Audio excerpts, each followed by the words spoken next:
Hoje nós estamos aqui para falar de arte e para promover arte, né? Falar sobre a importância da arte, sobre o quanto é importante para o nosso espírito, para a nossa personalidade, o trabalho com arte.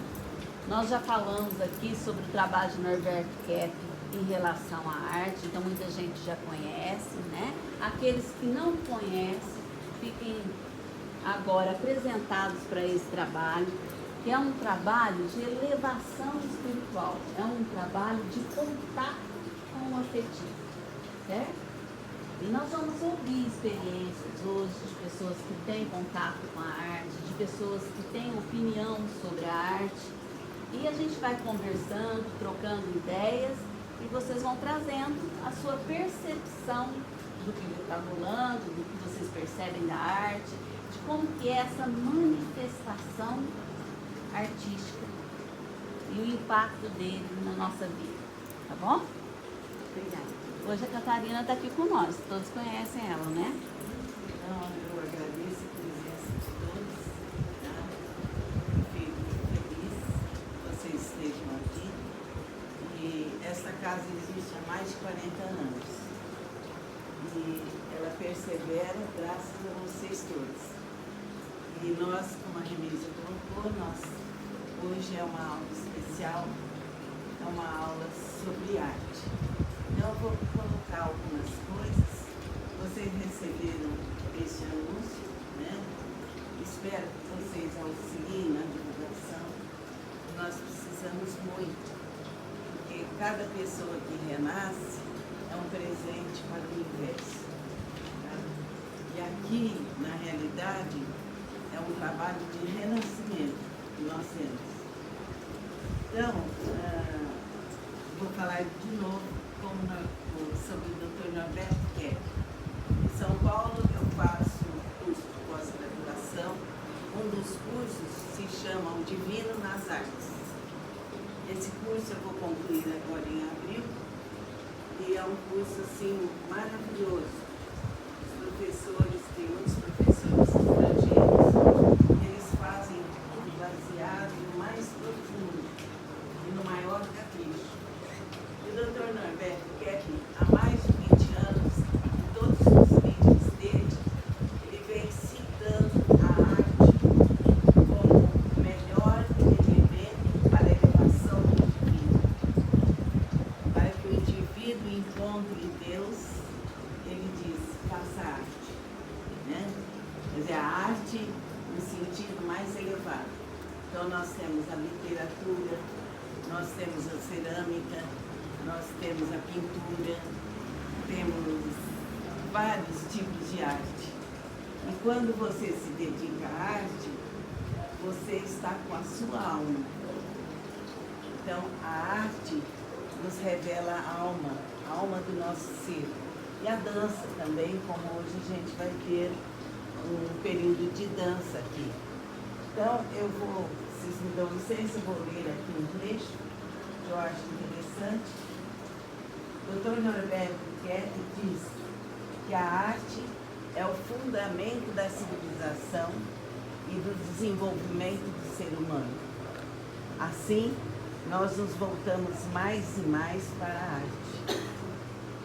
Pois além dela nos elevar, ela nos torna mais afetivos, mais humanos, mais tranquilos e mais serenos. Melhora nossas relações interpessoais, nos abre os caminhos para a nossa essência. Desta forma, o ser humano inteligente, quando ele vem para a Terra, ele busca a arte.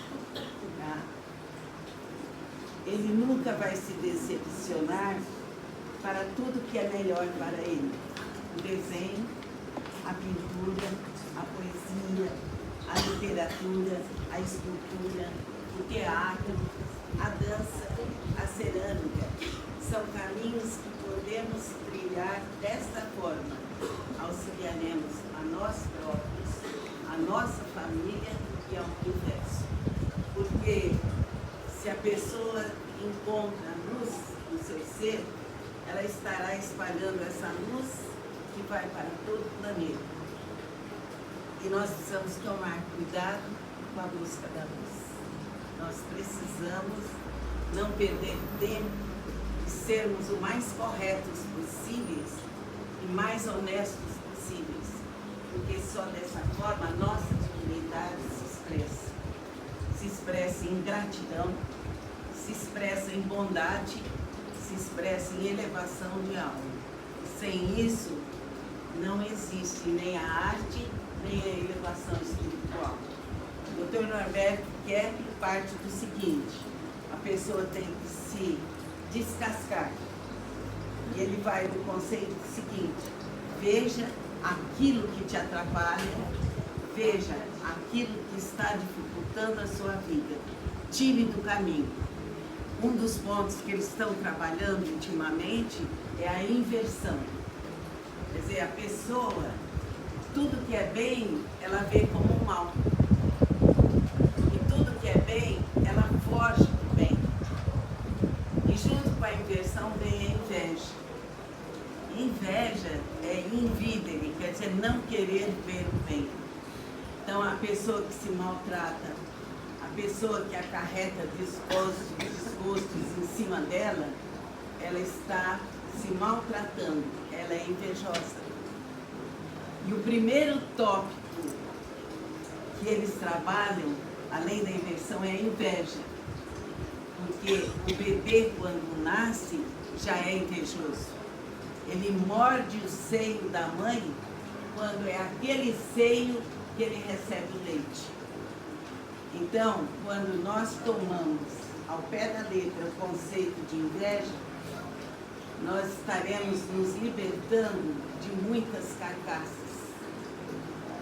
de muitas amarras na nossa vida. Quando a pessoa fica com a mente cheia de pensamentos e pensamentos invertidos, ela está dentro desse campo da inveja. Então nós precisamos saber o que nós queremos da nossa vida. E lembre-se, a inveja, na consciência da inveja, nós nos libertamos. E se nós tivermos gratidão pela vida e por nós mesmos, nós vamos alcançar muito mais. Às vezes a pessoa tem uma cama confortável, tem uma mesa repleta de alimentos, tem amigos bons e ela não agradece. Ela não enxerga nada. Por quê?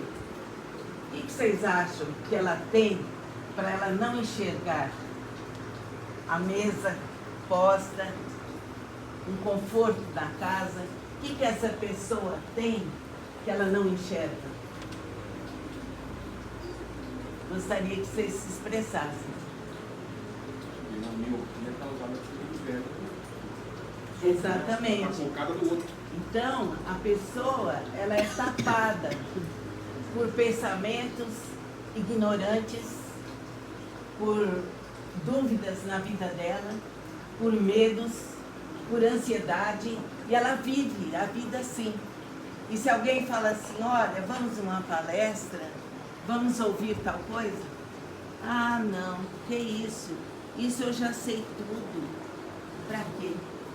E a pessoa fica numa expressão amassando barro. Amassa, amassa, amassa o barro e de repente a vida, ó, escapa. E depois a pessoa fala, puxa, eu podia ter feito tal coisa, mas não faz. Por falta de gratidão, por falta de amizade, por inveja. Tá? Então, esse trabalho do Dr. Norberto é um trabalho de conscientização. E esse trabalho de arte, ele incentiva demais. Eu tenho meu neto e ele me dá aulas toda semana. Dá 3 horas de aula na segunda-feira, das 10 a 1 da tarde. Você não enxerga o tempo, você está lá retocando a Nossa Senhora ou retocando o elefante, você fica tão embebida naquilo que você não vê o tempo passar. Então é importante, às vezes a pessoa fala, imagine, o que eu vou fazer? Vou escrever poesia? Para quê? Eu vou escrever uma carta bonita para alguém? Para quê? Então a pessoa é dispersa. E se ela, por exemplo, escreve uma carta bonita, o que ela vai sentir? Quem sabe? Quando a pessoa escreve uma carta bonita para alguém, o que ela vai sentir? Amor. E, sendo amor, qual que é a nossa finalidade na vida? Despertar o amor. Como que nós despertamos o amor, Leonor? Eu falei como uma poesia. Amor, Leonor. Fazendo melhor para a pessoa. E para si próprio. Fazendo para a pessoa, tá? Exatamente. Então o amor é assim, você perceber cada passo que você dá, cada movimento que você faz. E você não desperdiça a sua vida. Essa questão de não desperdiçar a vida é importantíssima, porque tudo passa rápido. E se de repente a pessoa olha, ela percebe que ela não resolveu nada na vida dela.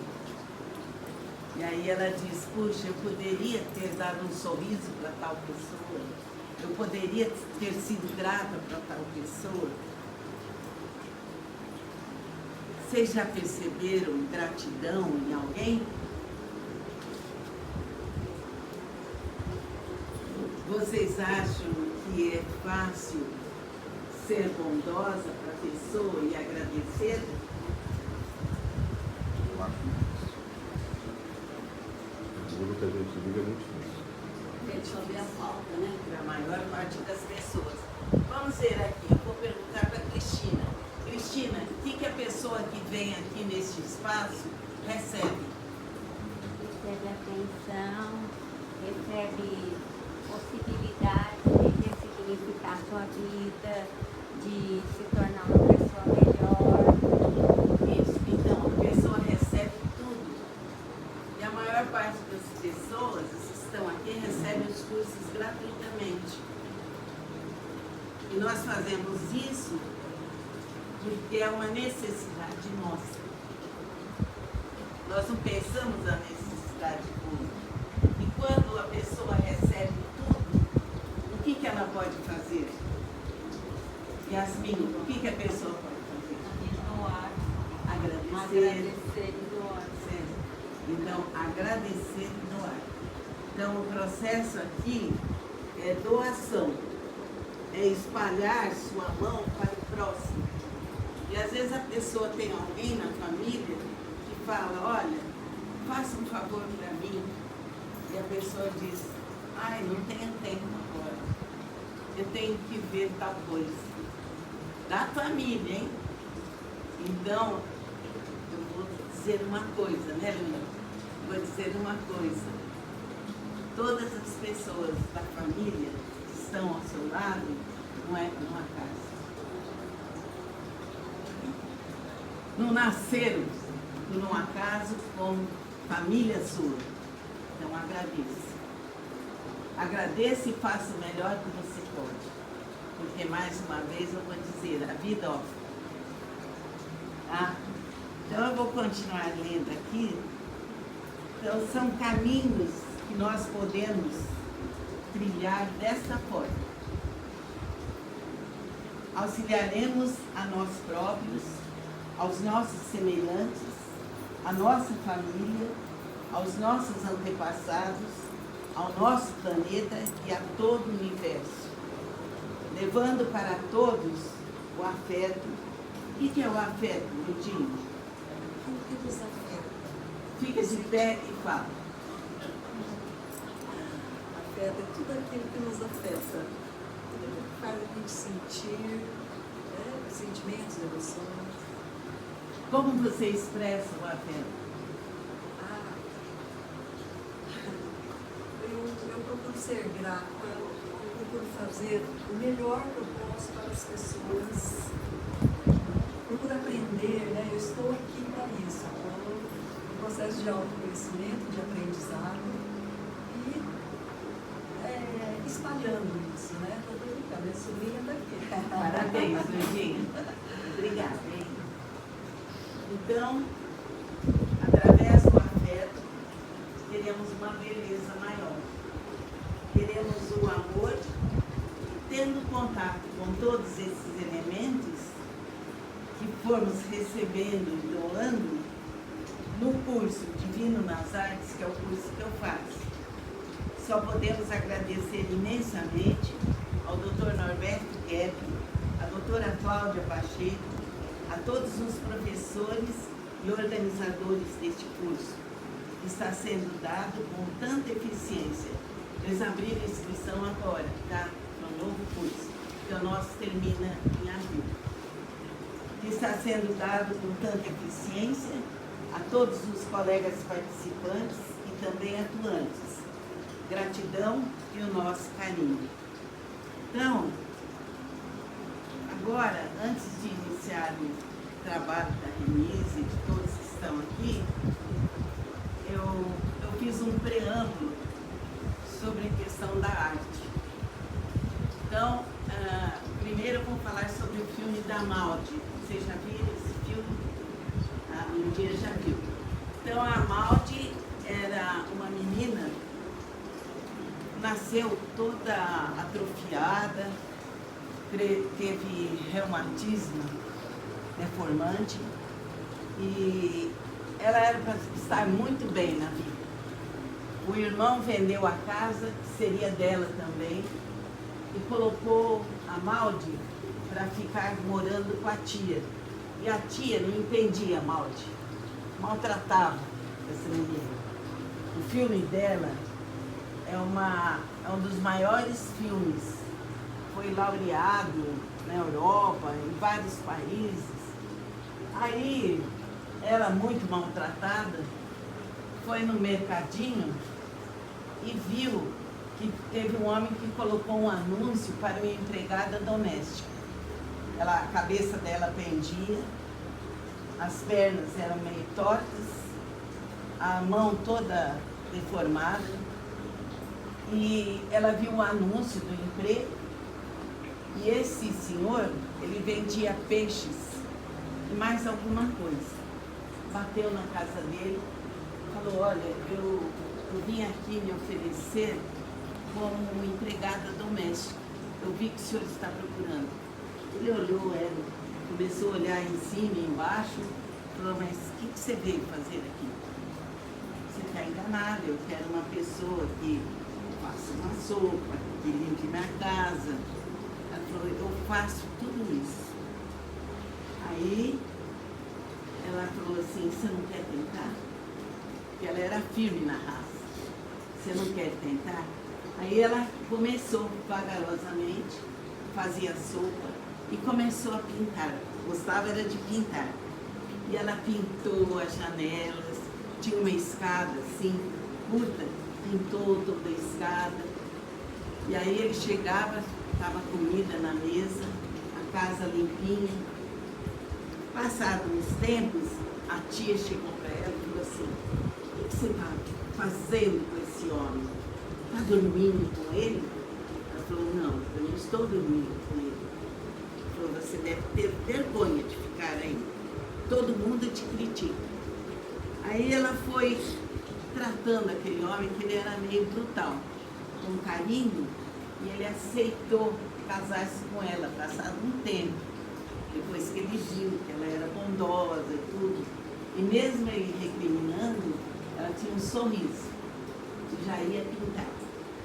Aí tinha uma senhora muito linda até, vocês vão ver no filme, que ela passava pela casa da Maldi e via aqueles cartões todos pintados. Ela se encantou.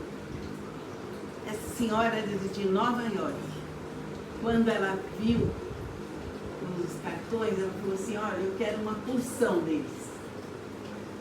Eu quero te encomendar, você faz uma porção, veja quanto é que eu quero pagar. E aí ela foi. Quando eles foram no mercadinho, o homem do mercadinho aceitou vender os cartões. Eu sei que com esse dinheiro que foi entrando, ele comprava mais tinta para ela, e ela ia vender peixes com ele, ia de conta em conta. E aí chegou um momento em que eles já estavam mais ou menos estáveis. E ele teve até uns gestos de carinho para ela, porque ela ia a pé com aquele jeito assim, com a cabeça pendurada e torcendo as pernas. E ele começou a emprestar o carrinho para ela sentar, e ele levava ela no carrinho. E a relação dos dois foi melhorando, até que o tempo foi passando e aquela pintura dela era paredes, janelas, tudo era pintado. Ela fazia quietinha e pintava. Aí o que aconteceu? Se propagou na televisão, em toda a Europa, Estados Unidos, e o pessoal começou a procurar pela Maldi, naquela casinha simples e pobre. O pessoal ia, comprava cartões, e aquilo juntava-se muita gente. E aí o tempo foi passando. A Maldi ficou doente, teve um problema sério de pulmão, e o marido direto perto dela, com muito carinho, com muito afeto. Aí ela disse para ele: sabe qual é a minha maior glória? É que eu fui amada. E foi lindo isso, porque ela falou, ela queria ser amada. O irmão, a tia, mas aquele homem simples, humilde, grosseiro, se transformou e ela foi amada.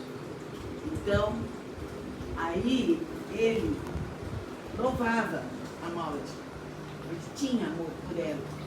O que aconteceu? A casinha dele foi assaltada, os ladrões queriam as obras dela. E ele lutou, porque ele não queria que aqueles quadros, porque tinha quadros também, que aqueles cartões fossem desperdiçados por um ladrão. E ele lutou, e ele morreu na luta. Então, esse filme merece ser visto. Chama-se Maldi. Tem na Netflix. Tá? E é fantástico. Então, eu contei essa história de Maldi porque o filme é maravilhoso. Porque a arte, a pintura, fez com que essa jovem com artrite reumatoide, com todos esses problemas, se elevasse e fosse amada. E nós podemos ser amados. Tá? Então, esse é o primeiro tópico. O segundo tópico que eu vou dizer para vocês é sobre Nise da Silveira. A Renisa já deu um tópico. E Nise da Silveira nasceu em Alagoas. Quando o pai dela faleceu, ela foi para o Rio de Janeiro, formada na parte de psiquiatria.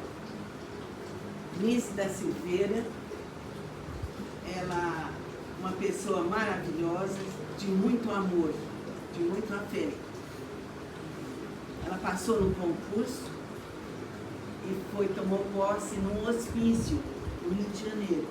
Foi na Praia Vermelha. E chegando lá, no primeiro dia que ela chegou, uma reunião, um médico elogiando a operação que partia, os dois hemisférios separavam. Você sabe o nome? Fala. Lobotomia. Então, separava os dois hemisférios e aí o esquizofrênico ficava calmo. E ela ouviu tudo aquilo, deu para ela uma sensação meio estranha, porque ela era afetiva. Aí veio o segundo passo, o médico explicando sobre o choque elétrico, que era uma maravilha. Aí ele pede para lá o doente na maca, ele pede para ela: vem aqui, ligue no shopping. Ela falou, não. Eu não vou. E lá ela já foi classificada de danada, né? Aquela que não obedece. Bom, como ela era pura fé, e ela vendo todos aqueles esquizofrênicos, um que ficava pelado, outro que se arrastava no chão, relações sexuais no quintal, tudo assim, tudo aberto. Aí ela percebeu que os animais eram importantes, porque ela tinha muitos gatos. E ela percebia que os gatos subiam nela e brincavam com ela. Então ela disse, os maiores terapeutas que nós temos são os animais. Aí, o que aconteceu? Ela tinha, acho que uns 40 esquizofrênicos, que a gente acha até chato de chamar esquizofrênicos, porque eles são também muito adiantados. Ela mandou levar uns 40 cachorros para lá. E essas criaturas começaram a dar banho nos cachorros, dar comida, alisava, brincava com eles, passeava com eles. E o chefe do hospital veio urgentemente falar com ela. Nós não queremos isso. Nós queremos que a senhora tire todos esses animais aqui do hospital. Ela disse, mas por quê? Ele falou, sujeira. Ela falou, mas eles tomam banho todos os dias? Eles tomam banho todos os dias. Eu acho que lá dentro tem mais sujeira, porque ela era meio rebelde. E nas festas, ela levava todos. Punha no ônibus ou lá mesmo no hospital, tinha festa caipira e eles se organizaram uma noite de uma forma muito feliz. Estavam todos felizes. Tinham a arte, tinham o afeto dos animais, tinha a festa, brincaram muito, foram dormir, satisfeitos da vida. Quando chegou de manhã, uma das internas sai do quintal e vê um cachorro morto. Começa a gritar. Aí todos saem, 40 cães mortos. Mataram todos, para que não tivesse, né? Um crítico da arte que vivia vendo todos esses quadros fez uma grande exposição na cidade, no melhor local da cidade, onde só frequentava a nata, só o pessoal de elite, com os quadros de todos eles.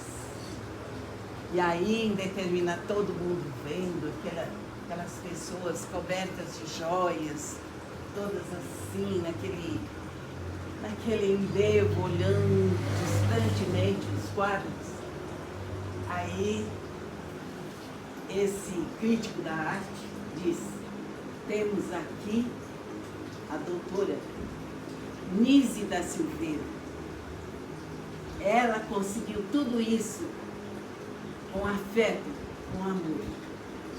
E todos olharam surpresos para ela, que ela nem era conhecida, e aplaudiram.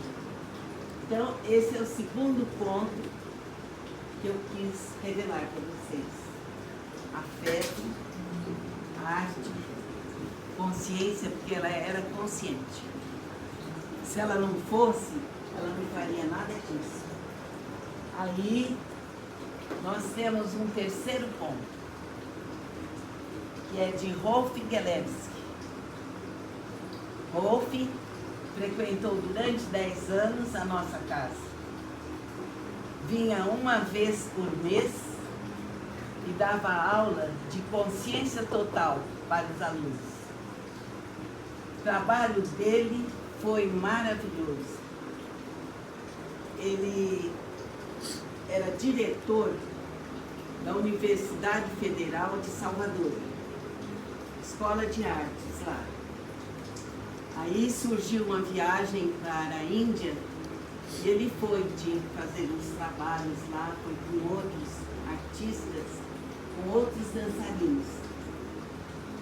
E teve um dia que eles tiveram uma folga e um amigo dele sugeriu: ô Rolf, vamos lá no ashram do Sri Aurobindo? Aí o Rolf falou: ah, vamos sim. Sri Aurobindo já tinha partido para outro nível. Estava a mãe. A mãe, o nome dela era Mira Faz.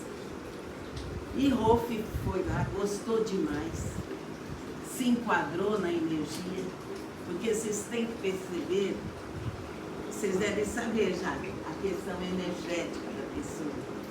Quando vocês sentem uma energia que bate, vocês podem se ligar àquela pessoa. Quando vocês sentem uma energia que não bate, vocês podem se afastar da pessoa. E Rolf sentiu a energia, ficou encantado e ele fez a dança dele. Aí a mãe falou para ele: Rolf, você poderia dançar para o divino? Rolf então refletiu, viu o que era aquilo. O grupo deles trabalha com yoga integral, consciência total. Em São Paulo tem um núcleo que se chama Instituto Purna. Essa palavra Purna é uma palavra em sânscrito. Nesse grupo só se trabalha com yoga integral de estilo Aurobindo. E aí, Rolf ficou muito encantado com aquilo e dizia da consciência total, como diz Norbert Kerr. Então, Rolf diz assim: se você escovar os dentes, só escove os dentes. Não fica pensando no alho, no bogado, nada. Se você estiver dando um passo, só dê o passo. Não fique disperso. É a totalidade sua, na consciência e no movimento, que vai te auxiliar. Aí Rolf veio para cá, saiu da faculdade, da universidade, aliás, saiu, cancelou. E ele então formou uma comunidade de jovens. E aí eles sentavam, como nós estamos aqui agora, conversavam, falavam sobre a vida, davam os exercícios. Ele vinha aqui, eu não esqueço isso que ele deu. Ele deu a prática de uma meditação, formou-se o grupo, e adivinha qual era a meditação? Ele deu um lápis para cada um e disse: aponte o lápis. Essa é a sua meditação. E o que quer dizer isso? Fala, Vidinho. O que significa? Você aponta o lápis, o que quer dizer? É a meditação plena naquilo que você está fazendo naquele momento. É exatamente. Só apontar o lápis e não pensar em mais nada. Exatamente. É a meditação plena naquilo que você está fazendo. Então nós podemos meditar o dia todo. Você está batendo uma massa, você está concentrada, você está meditando. Seria concentração? Concentração total. Significa uma conscientização infinita no presente. Tá? Você não foge. A mente não vai para lá nem para cá. Você fica naquilo. Tá? E aí, eu sei que Rolf seguiu, ele vinha do Brasil todo, ele dava cursos nesse sentido. Ele ficou hospedado aqui na nossa casa. Ele era alemão, veio de lá já como dançarino alemão, muito preparado, porque ele foi chamado para trabalhar como diretor da escola de artes, senão não teria sido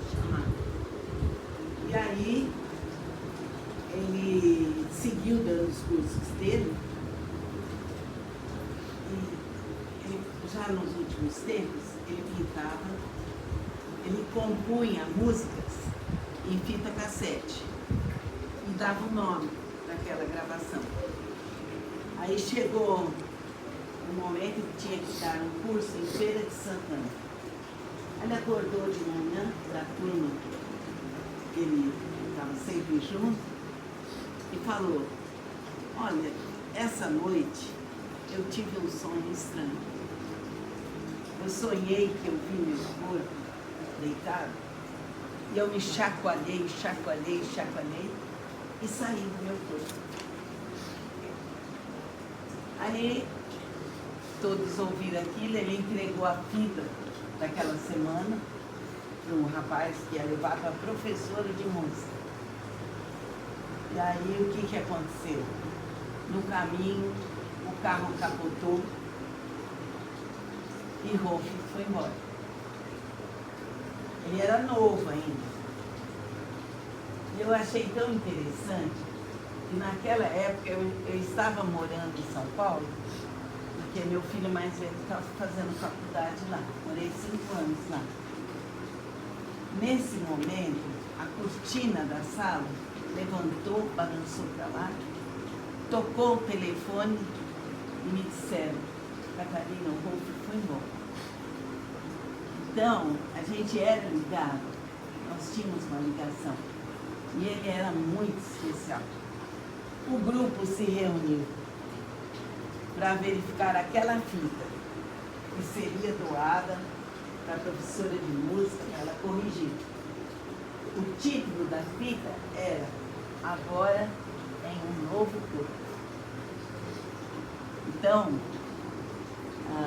a meditação, a dança, todos esses elementos são uma arte. Faz despertar aquilo que está soterrado lá dentro. Nós somos luz. Vocês são luz, e luz divina. Só que a mente nos impede de estar em contato com essa luz benfazeja que nós somos.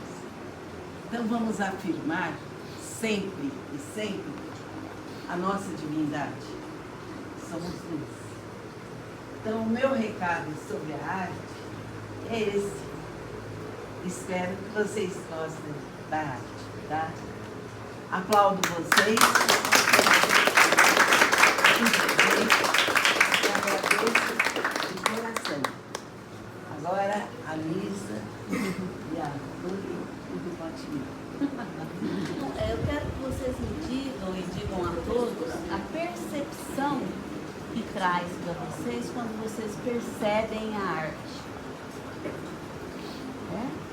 Pode falar, Lúcia. Pode? Eu acho assim que a arte, ela nos leva ao belo, e o belo nos eleva a Deus. Porque eu acho que a gente relembra-se que nós estávamos lá e tudo deve ser maravilhoso, muito lindo.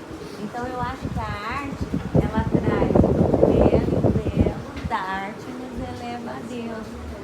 Nos eleva a algum, ou tem um, dá nome de Deus, a um Deus superior, o Deus maior, seja lá o nome que dá, mas ela nos eleva a alguma coisa que é bem maior que nós.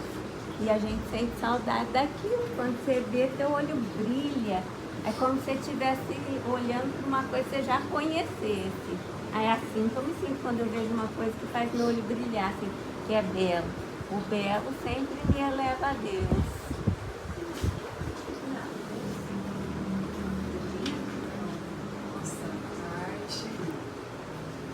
Principalmente falando assim de mim, né, de contato com a literatura, com a música, com a dança. Então, esses 3 tipos de arte tiveram muita importância na minha vida. Então, assim, divisor de águas, né? Quando eu comecei a fazer aula de dança, né, inclusive a Lúcia está aqui, eu conheci uma dança também, a Arlélia também dança. Foi um momento muito importante, em que eu e minhas amigas estávamos procurando algo que acrescentasse algo nas nossas vidas. Inclusive, eu tinha amigas estado depressivo. Então, junta a música, junta a dança, e isso eleva a gente, né? A luz é pelo corpo, a música que a gente ouve e que nos leva a dançar, a gente coloca a nossa alma nisso. Fantástico. É fantástico. E a literatura também, outro divisor de águas da minha vida. Eu comecei com a história de livro de leitura e trabalhando, né, com leitura penitenciária, com de leitura de amigas. Então, o poder transformador tem a literatura também nas nossas vidas. Então, todas as formas de arte, seja lá qual for, tem um poder transformador muito grande na vida da gente.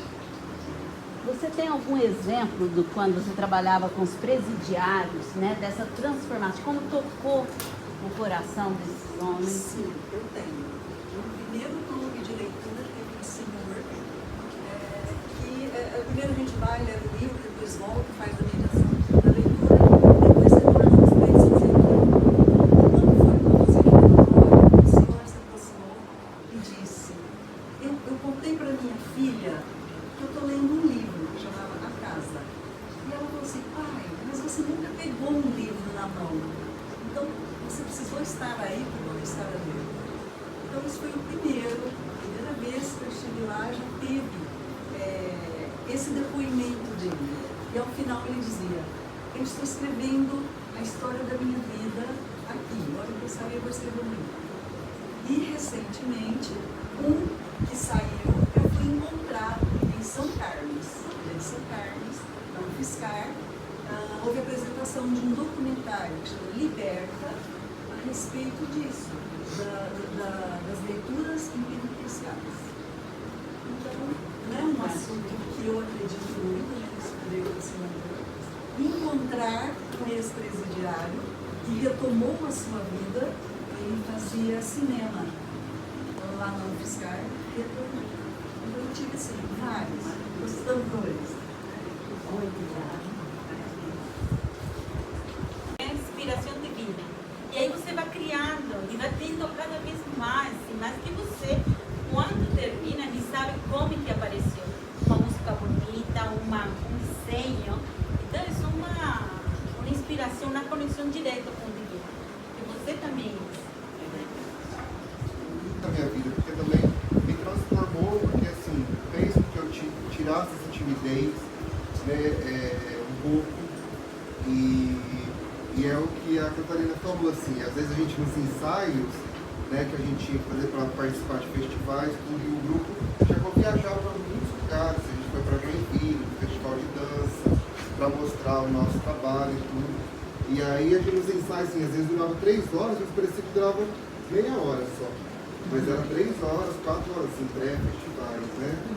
E foi muito bom, porque também eu acho que foi um divisor de águas, né? Eu falo antes e depois. Sobre isso. É verdade que a função essencial da arte para uma classe destinada a transformar o mundo não é a de fazer mágica, e sim a de esclarecer e incitar a ação. A arte é necessária para que o homem se torne capaz de conhecer e mudar o mundo. Como vemos, o autor coloca o artista na função de mudar a humanidade, como se fosse necessário fugir da realidade, e não como estou demonstrando, que somente a estética é capaz de colocar o ser humano dentro da realidade, que não existe ainda e que é muito mais atrás. Certo? Ele escreve atrás do que? Atrás do que nós estamos vendo, além da imagem. Tá? E ele escreveu isso na revista de Psicanálise Integral, número 30, Realidade Divina na Terra, Norberto Keck. Eu posso falar antes da gente começar. Quando a Catarina me falou para trazer uma dança, eu fui pensar, né? Porque assim, o yoga do riso, nem todo mundo conhece, mas esse método que a gente pode rir sem piada, sem humor, às vezes sem vontade, muitas e muitas vezes sem vontade. E são 4 pilares.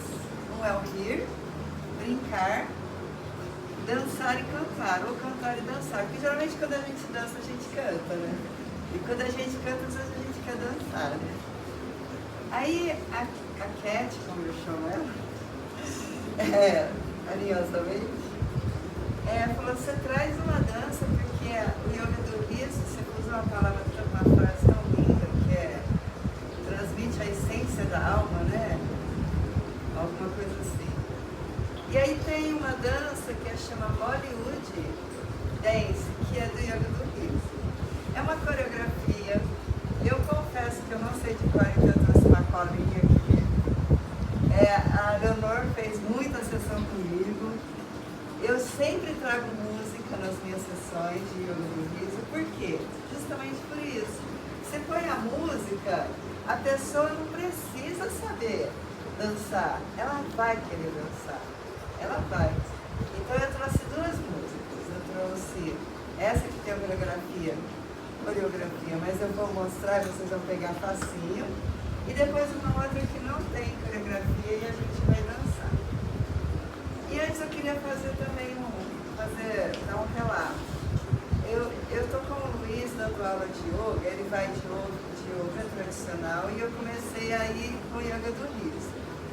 E quarta-feira passada aconteceu uma coisa que eu fiquei assim, muito tocada. Porque chega uma hora que eu percebo que rir para elas é um pouco mais difícil.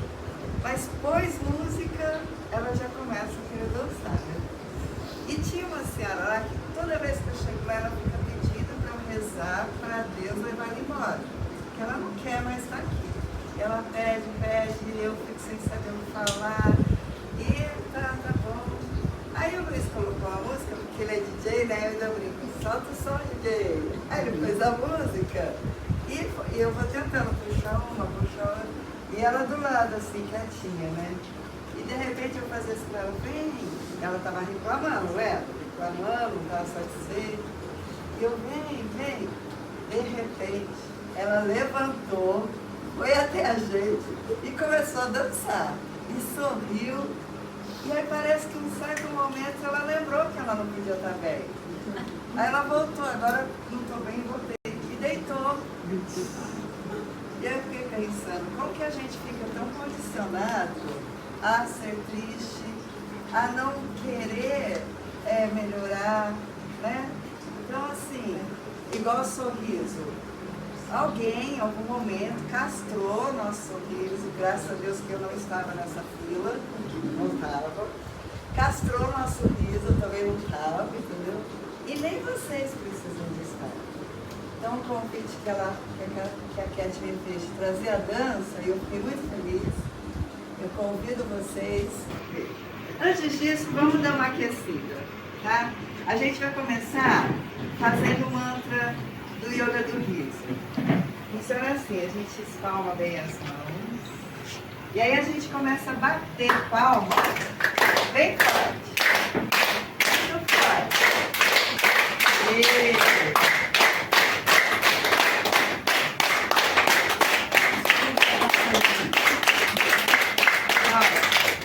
Quando a gente faz assim, a gente está ativando todos os pontos da acupuntura. Então a gente já está se cuidando. Porque o yoga do riso é uma forma de se cuidar, de autocuidado. E um dos recados que eu já deixo é, o riso e o sorriso é de todo mundo. Todo mundo pode rir a hora que quiser. Não precisa da gente, mas a gente está aqui para ajudar. Agora a gente vai colocar uma contagem, batendo palma, assim ó. 1, 2, 1, 2, 3. 1, 2, 1, 2, 3. 1, 2, 1, 2, 3. 1, 2, 1, 2, 3. 1, 2, 1, 2, 3.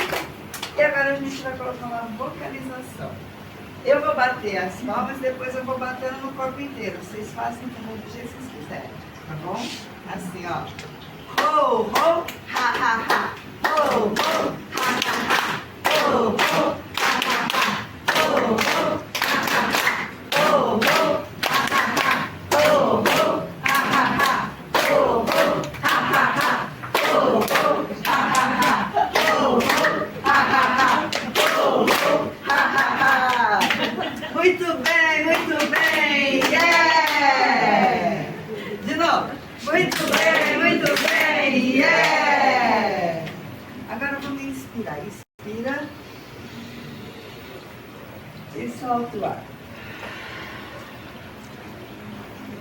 De novo, inspira.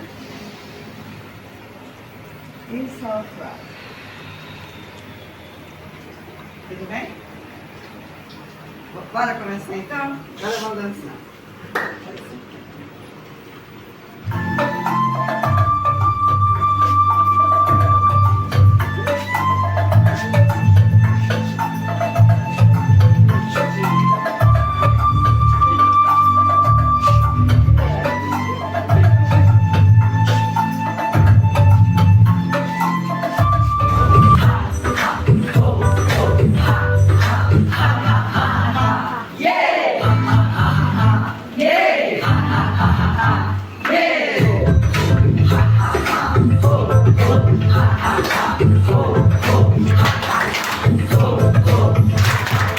O tempo passou, o que importa se vai demorar, o que importa se o dia chegou, o que importa se nunca virá, o que importa se alguém falou, o que importa se ninguém falar, o que importa. De novo, inspira. E solta. Mais uma vez, inspira. E solta. Estamos todos livres. Yeah! Viver é bom demais! Yeah! O que, minha língua? Temos amor. Yeah! Tá bom? Somos Somos luz! prósperos. Yeah! E somos luz? Yeah! Mais alguém? Pode falar, gente. Siga. Somos todos crianças felizes. Yeah!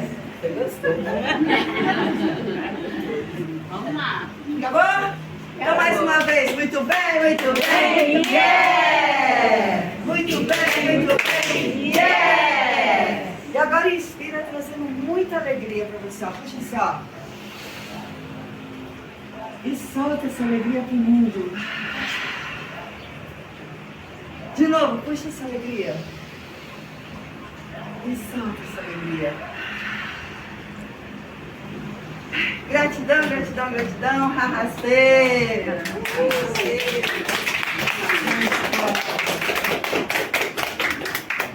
Alguém quer falar alguma coisa? Só agradecer.